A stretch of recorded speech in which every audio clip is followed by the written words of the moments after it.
प्रिय दोस्तों, तो आप सभी का स्वागत है हमारे कुंवर सिंह क्लासेस में। आज हम लोग पढ़ेंगे समाज। सबसे पहले आप लोगों को मदर्स डे की हार्दिक शुभकामनाएं। आशा करते हैं कि आप लोग स्वस्थ होंगे, मस्त होंगे और अपनी तैयारी अच्छे से कर रहे होंगे। जैसा कि हम लोग ने छंद, प्रत्यय और अलंकार और एक आध टॉपिक और पढ़ लिया था, पर आज हम लोग ऐसा टॉपिक पढ़ेंगे जिससे आप लोगों का 3-4 क्वेश्चन पक्का बनता है और हर क्वेश्चन पे 5 नंबर डिवाइड है और माइनस मार्किंग 1/5 है 7। और आप लोग इसको बेहतर से बेहतर पढ़िए। आज से हम लोग एमसीक्यू क्वेश्चन भी लाने वाले हैं, जैसा कि आप लोगों ने कहा, मैंने भी कहा। और एमसीक्यू क्वेश्चन जो प्रीवियस ईयर क्वेश्चन है या कैसा आता है, इन सब के बारे में विशेषतर चर्चा आज हम लोगों ने किया था और उसका पैटर्न भी तैयार किया है। तो आप लोग घबराइए नहीं, आप लोगों का सिलेबस भी कवर होगा और एमसीक्यू क्वेश्चन भी होगा, प्रीवियस ईयर क्वेश्चन भी होगा और सिलेबस भी कंप्लीट। सिलेबस आप लोगों का संधि और समास, ये दोनों टॉपिक बहुत इंपॉर्टेंट है। पहले इन्हीं को खत्म कर लिया जाए, क्योंकि इन दोनों टॉपिक से बहुत सारे क्वेश्चन बनते हैं और आते भी हैं और बहुत सरल यह होता भी है। आप लोग अगर एक बार समझेंगे तो एक बार में यह समास या संधि आप लोगों को समझ में आ जाएगा। सबसे पहले वीडियो में कमेंट आ रहा था सर मात्रा नहीं समझ में आ रहा है, तो हम उनको कहना चाहते हैं कि मात्रा में कहाँ नहीं समझ आ रहा है, मतलब मात्रा पहचानना नहीं समझ में आ रहा है, या कि वो मात्रा को काउंटिंग नहीं कर पा रहे हैं, या मात्राओं में जैसे जगण तगण रगण भगण यह सब है, या यह सब नहीं समझ पा रहे हैं। कमेंट बॉक्स में आप जरूर बताइए कि आपको क्या नहीं समझ में आ रहा है मात्राओं में, छंद में। उसके पश्चात हमने अलंकार पढ़ा था और उसके पश्चात हम लोग आज समास पढ़ेंगे और अच्छे तरीके एकदम जीरो लेवल से पढ़ेंगे, शुरू बेसिक से, समास एकदम बेसिक से। अगर मान लीजिए आप लोगों ने समास कभी देखा भी ना हो, देखा ना तो बात छोड़िए, मतलब कभी सुना भी ना हो कि समास भी कोई चीज होता है। आप लोगों ने संस्कृत या हिंदी में समास का नाम जरूर सुना होगा। यहाँ पर हम लोग समास पढ़ेंगे तो संस्कृत में पढ़ेंगे और कहीं कहीं जगह हिंदी में जो पढ़ेंगे समास, और हिंदी में दोनों जगह सेम होती है। इसके शब्द थोड़ा कड़े होते हैं, हिंदी के शब्द जो आप लोगों को आसानी होते हैं।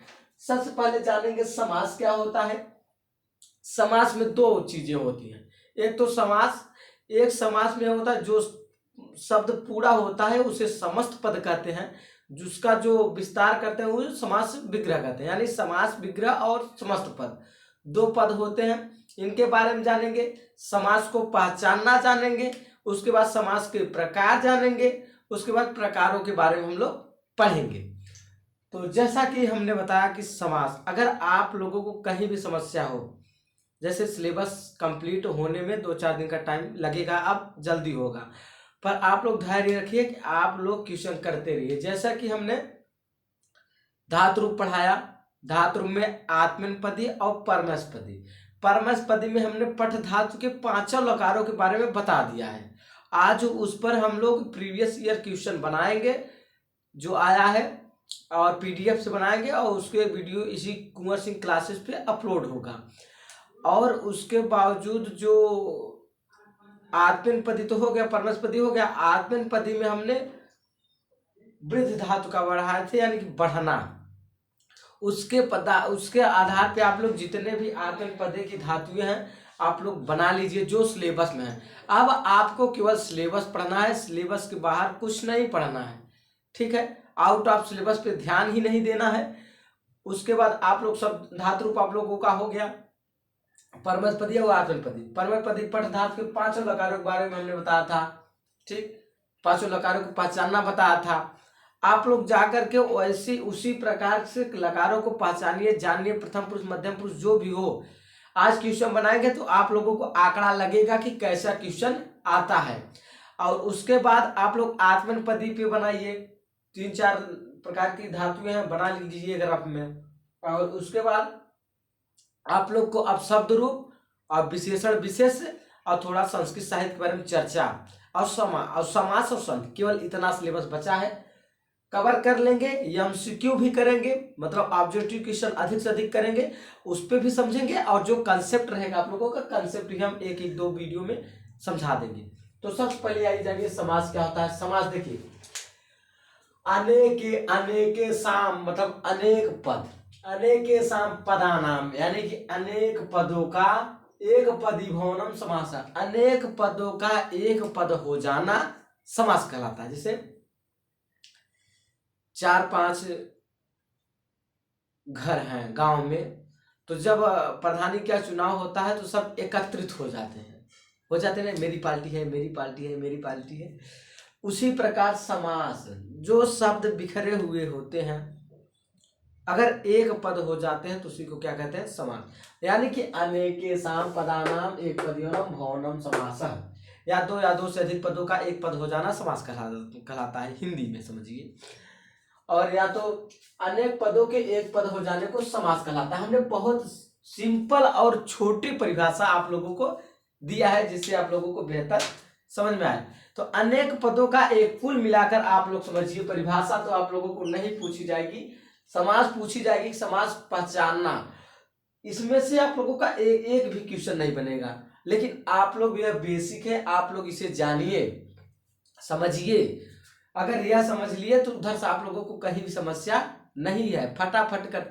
और समास मेरा और संधि मेरा बेसिक, यानी कि बहुत मजा आता है मुझे करने में, तो मैं बहुत अच्छे तरीके से आप लोगों को बताऊंगा। कहीं भी कंफ्यूजन एक रत्ती भर नहीं होगा। रत्ती मतलब सुनते एकदम एक सोना तोलने वाला बटखरा होता है, यानी बार, जैसे 1 किलो 2 किलो, ये नहीं, एकदम कहते हैं रत्ती भर। तो रत्ती भर आप लोगों को कंफ्यूजन नहीं होगा।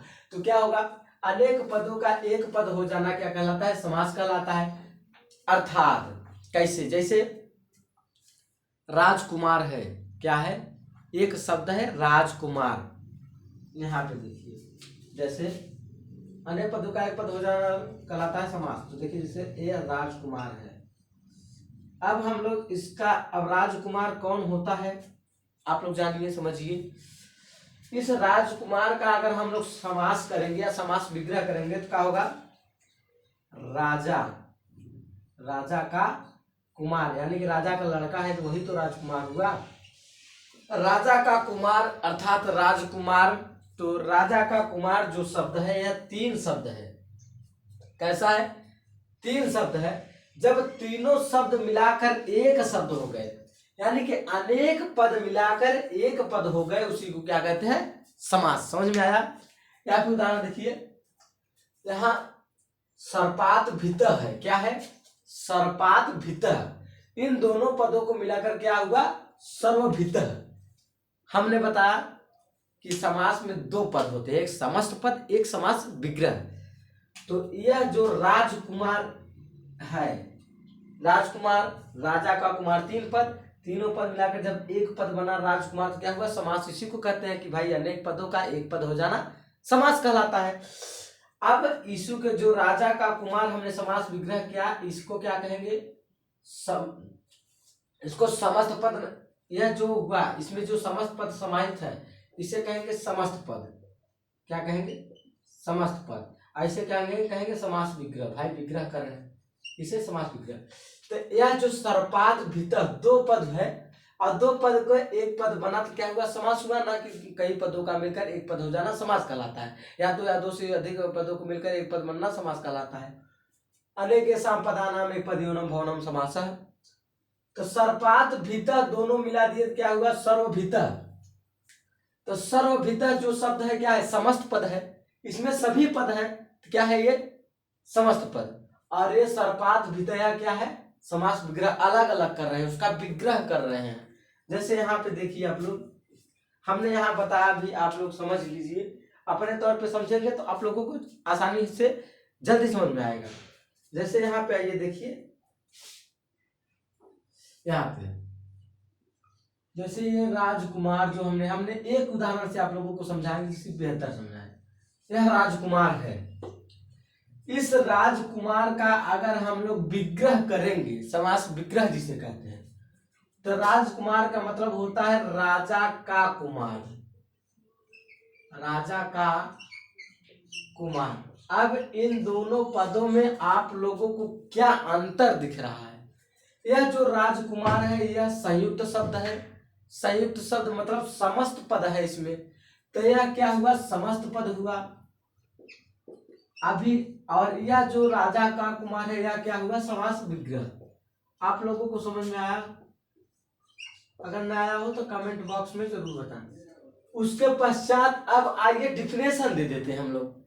पहले तो हमने उदाहरण के तौर पर समझा दिया कि जो एक पद मिलकर बना हुआ है, जो पद छोटा हो जाए, यानी कि कई पदों का मिलकर एक पद बन जाए, उसे क्या कहते हैं? समस्त पद। जैसे राजकुमार, और जब उसका विग्रह कर दिया जाए, अलगाव कर दिया जाए, विक्षेपण कर दिया जाए, जैसे राजा का कुमार कर दिया जाए, 3 शब्द बन गया, उसका अलग विग्रह कर दिया जाए तो वह क्या हुआ? समास विग्रह। और जब एक में रहे तो उसे क्या कहेंगे? समस्त पद। ठीक, देखिए यहाँ पे 2 या 2 से अधिक शब्दों के बीच विभक्ति का लोप होने से, विभक्तियां समझ रहे हैं आप?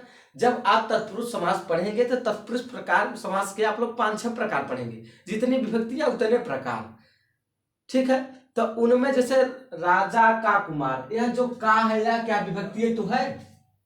विभक्ति है ना। इस उदाहरण देखिए, सर्पात भीतर, इसमें जो विभक्ति है बीच वाला शब्द है, गायब हो रहा है, लोप हो रहा है, नहीं दिख रहा है। उसी प्रकार यहाँ पे राजा का कुमार, का वाला जो विभक्ति है, यह विभक्ति है, इसका लोप हो जा रहा है। जिसमें विभक्ति का लोप हो जाए, जैसे राजकुमार में विभक्ति का लोप है, नहीं दिख रहा है, तो यह क्या हुआ? समस्त पद हुआ। और जिसमें समस्त पद को पुनः अलग करके जैसे राजकुमार है, समस्त पद है, राजा का कुमार है, का को लोप कर देंगे तो राजकुमार हो जाएगा, तो यह समस्त पद बनेगा राजकुमार, तो यह क्या हुआ? समस्त पद हुआ। लेकिन इसी राजकुमार को फिर अगर हम अलग करें, राजा का कुमार कर दे, ठीक है, अलग करके विभक्तियां सहित लिखे, तो उसे क्या कहेंगे? समास विग्रह। जब विभक्तियां सहित लिखेंगे, उसका अलगाव करके लिखेंगे, तो उसे क्या कहेंगे? समास विग्रह। और जब विभक्तियां का लोप हो जाए, विभक्तियां ना दिखे, संयुक्त पद रहे, कई पदों का मिलकर एक पद बन जाए, तो उसे क्या कहेंगे? समस्त पद। ठीक, आइए अब हम लोग पढ़ेंगे समास के प्रकार। क्या पढ़ेंगे? समास कितने प्रकार का होता है। हमने कहा जाना कि समास किसे कहते हैं। अब हम जानेंगे हमने समास में समस्त पद के बारे में जान लिया। कहीं कहेगा कि समास का समास विग्रह क्या होगा, कोई शब्द दिया रहेगा और आपसे पूछेगा इसका समास विग्रह क्या होगा। जैसे कहीं कहीं आप लोग से पूछ लेता है कि इसका आप लोग समास बताइए, कि यथाशक्ति में कौन सा समास है, प्रतिदिनम में कौन समास है, नीलकमल में कौन सा समास है, पंचवटी में कौन समास है। लेकिन कहीं ऐसा पूछ लेता है कि इसमें समास विग्रह बताइए, इसका समास विग्रह बताइए, कोई पद देगा उसका समास विग्रह, समस्त पद बताइए। तो आप लोगों को इसीलिए हम लोग क्या बता कि जो संयुक्त पद रहे, जिसमें विभक्तियां का लोप हो जाए, केवल एक पद बना रहे, उसे क्या कहेंगे? समस्त पद। और उसी समस्त पद को अगर विभक्तियां द्वारा लिखा जाए, विभक्तियां का अलगाव कर दिया जाए, विभक्तियां दिखाई दे, अलग अलग दिखाई दे, कुल पद अलग अलग दिखाई दे, जैसे राजकुमार नहीं राजा का कुमार, तो क्या होगा? समास विग्रह। ठीक, कोई डाउट हो तो कमेंट बॉक्स में जरूर बताएं। उसके बाद अब हम लोग पढ़ेंगे समास के प्रकार। देखिए समास के प्रकार अगर हम लोग पढ़े होंगे हिंदी में तो 6 प्रकार पढ़े थे, 6 प्रकार पढ़े थे ना। कौन कौन से? उसका ट्रिक है अब तक दादी। अब तक दादी आप लोग लिख लीजिए, अब तक दादी। अ का मतलब अव्ययी भाव समास, अब ब का मतलब बहुब्रीहि समास। अब हुआ, अब से 2 समास हुआ, अ से अव्ययी, ब से बहुब्रीहि, अब हो गया। अब तक, त से तत्पुरुष समास और क से कर्मधारय समास। क्या क्या? अब तक दादी ट्रिक है, क्या ट्रिक है लिख दे आप लोग, नहीं तो आप लोग भी लिख लीजिए।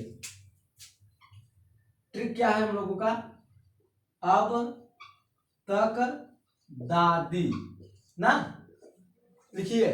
अ से मतलब अव्ययी भाव समास, ब से मतलब बहुब्रीहि समास, त से मतलब तत्पुरुष समास, क से मतलब कर्मधारय समास, द से मतलब द्विगु समास, और इस द से मतलब द्वंद्व समास। अब तक दादी समास के 6 प्रकार पढ़ेंगे, लेकिन आप लोग यह जानिए पहले समास 4 प्रकार का। यह जो तत्पुरुष समास है, तत्पुरुष समास में 2 समास आ जाते हैं, एक आप लोगों का कर्मधारय आ जाता है और एक आप लोगों का द्विगु आ जाता है। कर्मधारय और द्विगु यह तत्पुरुष समास में आ जाता है। और अब तक और जितने बचे 4 प्रकार के समास, वह समास हुए। तो अब हम लोग और पढ़ेंगे तत्पुरुष में भाई समास होते हैं कई प्रकार। पहले आप लोग सिंपल से जानिए कि समास 6 प्रकार के होता है। अब तक दादी ट्रिक लिख लीजिए, अब तक दादी, अ से अव्ययी, ब से बहुब्रीहि, त से तत्पुरुष, क से कर्मधारय और द से द्विगु और द से द्वंद्व। 6 प्रकार हुआ। अब इन्हीं 6 प्रकारों में हम लोग पढ़ेंगे कर्मधारय समास क्या होता है, द्विगु समास क्या होता है, द्वंद्व समास क्या होता है, बहुब्रीहि समास क्या होता है। तो अब आप सबसे पहले जानिए समास क्या होता है, इसके बारे में आप लोग जान लीजिए। समास किसे कहते हैं, कितने प्रकार के होते हैं, मैंने बता दिया। अब हम लोग जब भी मिलेंगे तो यह मिलेंगे कि समास जो होता है हम लोगों का, उसे कैसे पहचानेंगे कि इस शब्द में कौन सा समास है। तब अगले वीडियो में हम लोग आएंगे अव्ययीभाव समास से चालू करेंगे। अव्ययीभाव, कर्मधारय, द्विगु, द्वंद्व जितने भी है 3-4 वीडियो में खत्म कर देंगे।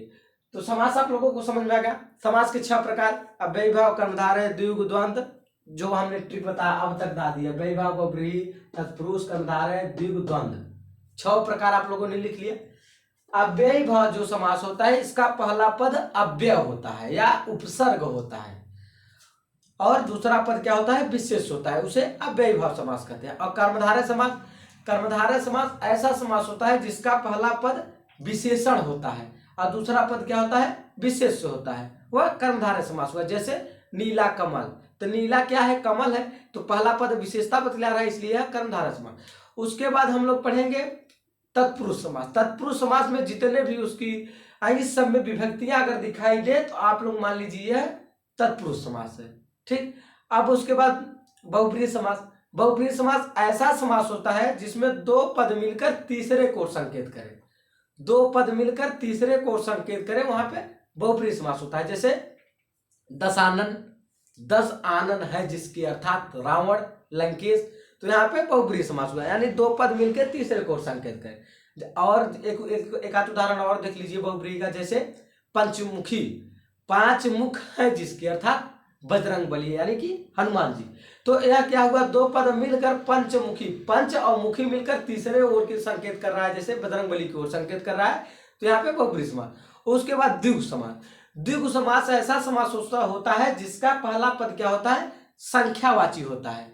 मतलब जैसे चौराहा, 4 राहों का समाहार, ठीक, तिराहा, 3 राहों का समाहार, यानी पहला पद ऐसा हो जो संख्यावाची हो, वहां पे क्या होगा, द्विगु समास। और कौन समास बचा, द्वंद्व समास।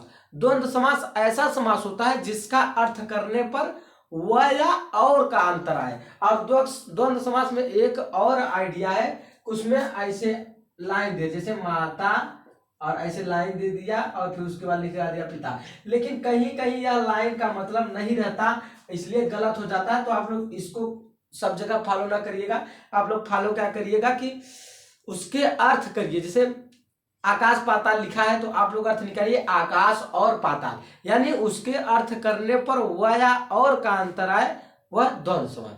6 प्रकार के समास हो गए। अब हम लोग, आप लोगों को अगर समझ में न आया हो तो हम एक एक वीडियो अलग अलग समास पे बना देंगे। मतलब आप लोग अगर कमेंट बॉक्स में बताएंगे तभी बनाएंगे, तो कमेंट बॉक्स में जरूर बताइए, हम समास को बहुत अच्छे तरीके से आप लोगों को बता देंगे। तो मिलते हैं अगले वीडियो में, धन्यवाद। समास खत्म, उसके बाद हम लोग संधि पढ़ेंगे। पहले समास पढ़ लेते हैं, उसके बाद एमसीक्यू क्वेश्चन करते रहेंगे और संधि वंधि खत्म करते रहेंगे। 2-4 दिन में सब खत्म कर देंगे। और आप लोग बताइए आप लोगों की तैयारी कैसी चल रही। हमारा भी 22 मई से एग्जाम है, आप लोगों का एग्जाम है, आप भी तैयारी करिए अपना, मैं भी तैयारी करूँ अपना। कहीं भी समस्या हो तो कमेंट बॉक्स में जरूर बताएं। धन्यवाद।